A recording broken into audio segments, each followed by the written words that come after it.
Dear students, welcome to Mehran academy at YouTube channel Mehran Ali official as well. Dear students, कैमरे की आंख और microphone के उस पार में हूं आपका online teacher Mehran Ali. Dear students, ICom part first और जी हमारा जो सब्जेक्ट है वो है जी इकोनॉमिक्स यानी प्रिंसिपल्स ऑफ इकोनॉमिक्स, और हमारा यूनिट नंबर 1 का टाइटल है जी nature and scope of economics. तो जी उसका हमारा एक बड़ा ही अहम क्वेश्चन है, उसमें आपके पेपर में सवाल आ जाता है कि differentiate between science and arts, science और आर्ट्स में फ़र्क बयान करें। तो डियर स्टूडेंट्स याद रखिएगा, सबसे पहले तो आपने बीच में लाइन ड्रा करनी है इस तरह से, और फिर आपने एक तरफ हेडिंग देनी है साइंस की और दूसरी तरफ आपने हेडिंग देनी है आर्ट्स की। तो सबसे पहले हम डिस्कस करते हैं साइंस की डेफिनेशन को थोड़ा सा, कि in science we study human behaviour as a relationship between ends and scarce means which have alternative uses.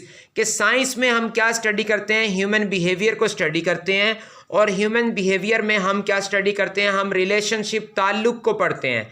किन चीज़ों को? दो चीज़ें हम इसमें पढ़ते हैं डियर स्टूडेंट्स। हम इसमें एंड्स के बारे में पढ़ते हैं। एंड्स का मतलब मकासिद के बारे में, कि हमारे एंड्स क्या हैं, मकासिद क्या हैं, हम चीज़ों को हमें क्या करना है।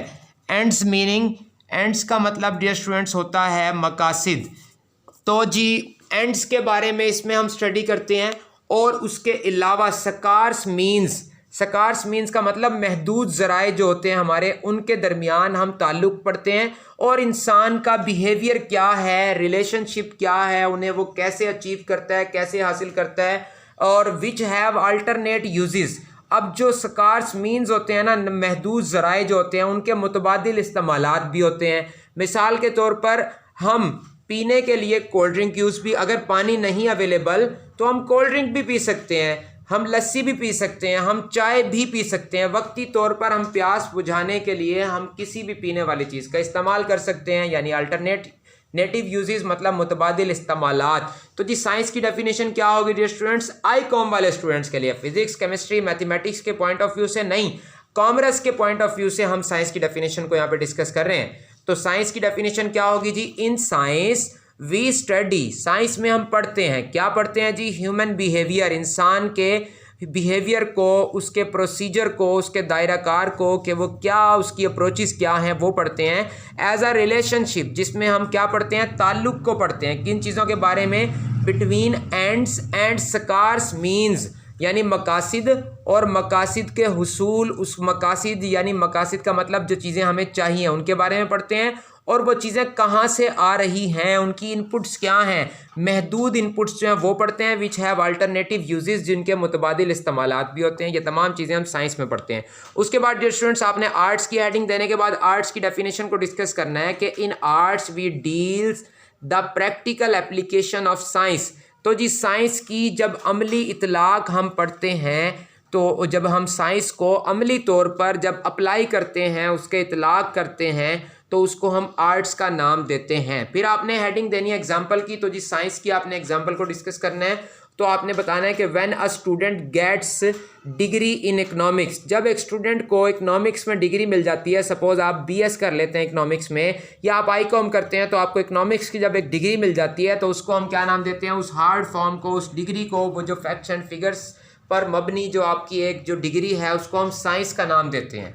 लेकिन फिर आपने आर्ट्स की एग्जाम्पल की हेडिंग देकर आर्ट्स की एग्जाम्पल को भी डिस्कस कर देना है। फिर आपने बताना है when an economics degree holder यानी स्टूडेंट मेक्स इकोनॉमिक पॉलिसीज़। तो जी आपने साइंस की डिग्री ले ली, इसका मतलब आप ये इसको साइंस बोलेंगे। लेकिन जब आप उस इकोनॉमिक्स की डिग्री की बेस पर इकोनॉमिक पॉलिसीज़ बनाएंगे, जब आप उस इकोनॉमिक्स जो आपने पढ़ी है उसको जब आप अमली तौर पर अपनी ज़िंदगी में अप्लाई करेंगे, ज़िंदगी का हिस्सा बनाएंगे, मुख्तलिफ जगहों पर बिजनेस रूल्स में जब उसको अप्लाई करेंगे, तो उसको हम आर्ट्स का नाम देते हैं, उसको हम फ़नून का नाम देते हैं। आर्ट कहते हैं फ़न को, और आर्ट्स का मतलब होता है फ़नून। तो जी ये कुछ वर्ड्स मीनिंग्स हैं स्टूडेंट्स आपके लिए। अल्टरनेटिव का मतलब मुतबादिल, स्कोप का मतलब वुसअत हो सकता है, दायराकार हो सकता है, स्कार्स का मतलब महदूद या ना होने के बराबर या बहुत कम, या जो चीज़ जिसने ख़त्म हो जाना हो, जो बिल्कुल लिमिटेड हो। सोर्सेज का मतलब वसाइल या ज़राए, बिहेवियर का मतलब प्रोसीजर, तरीक़ेकार, प्रैक्टिकल का मतलब अमली तौर पर, एप्लीकेशन का मीनिंग होता है जी इतलाक, और आर्ट्स का मतलब फ़नून। और उसके अलावा स्टूडेंट्स आपने याद रखना है साइंटिफिक मेथड जो होता है, साइंसी तरीक़ेकार, वो 6 मराहिल पर मुश्तमिल होता है। और वो 6 मराहिल कौन कौन से होते हैं जी? वो होते हैं जी observation, hypothesis, experiment, prediction, theory, और छठे नंबर पर last but not least which is law या प्रिंसिपल। तो डियर स्टूडेंट्स याद रखिएगा साइंटिफिक मेथड जो होता है वो कितने फेजेस पर, कितने स्टेप्स पर मुश्तमिल होता है? 6 स्टेप्स पर मुश्तमिल होता है। ऑब्जर्वेशन यानी मुशाहिदा, यानी सबसे पहले तो हम किसी भी चीज़ को साइंटिफिक पॉइंट ऑफ व्यू से जब देखते हैं तो इसका मतलब देखते हैं यानी मुशाहिदा करते हैं, गौर व फिक्र करते हैं। या सपोज खाना खा रहे हैं तो हम अपने टेस्ट बर्ड्स के जरिए, अपनी यानी 5 सेंसेस के जरिए हम ऑब्जर्व करते हैं, चीज़ों का मुशाहिदा करते हैं। उसके बाद हम मफरूज़ा कायम कर लेते हैं, हाइपोथेसिस के, हम कहते हैं जी फ़र्ज़ करें अगर ऐसा हो तो वैसा होगा। फिर हम एक्सपेरिमेंट करते हैं, यानी एक्सपेरिमेंट मिसाल के तौर पर हम कहते हैं light travels in a straight path. ये अब ये क्या है? ये एक लॉ है, ये एक प्रिंसिपल है। तो एक्सपेरिमेंट करते हैं, उसके बाद हम प्रिडिक्शन डेवलप करते हैं, पेश गोई, उसके बाद थ्योरी, नज़रिया बना लेते हैं, और आखिर में हम लॉ यानी प्रिंसिपल बना लेते हैं। और आखिर में जब हम पूरा तजर्बात से गुजरने के बाद हम एंड में ये कहते हैं कि जी light travels in a straight path, की रोशनी ख़त मुस्तकीम में सफ़र करती है।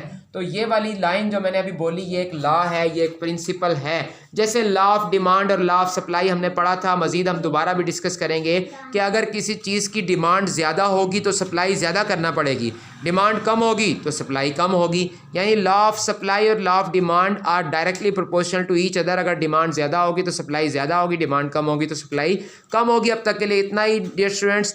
Economics, commerce, accounting and finance और मास्टर्स इन इंग्लिश, और इसके अलावा मैट्रिक लेवल और इंटरमीडिएट लेवल पर फिजिक्स, केमिस्ट्री, मैथ, बायो के लेक्चर्स हासिल करने के लिए इस चैनल को अब तक आपने सब्सक्राइब नहीं किया तो लाजमी तौर पर सब्सक्राइब कर लें। मिलते हैं नेक्स्ट वीडियो लेक्चर में, तब तक के लिए दीजिए मुझे यानी अपने ऑनलाइन टीचर मेहरान अली को इजाज़त। शुक्र दे मौला पाकिस्तान, पाइंदाबाद।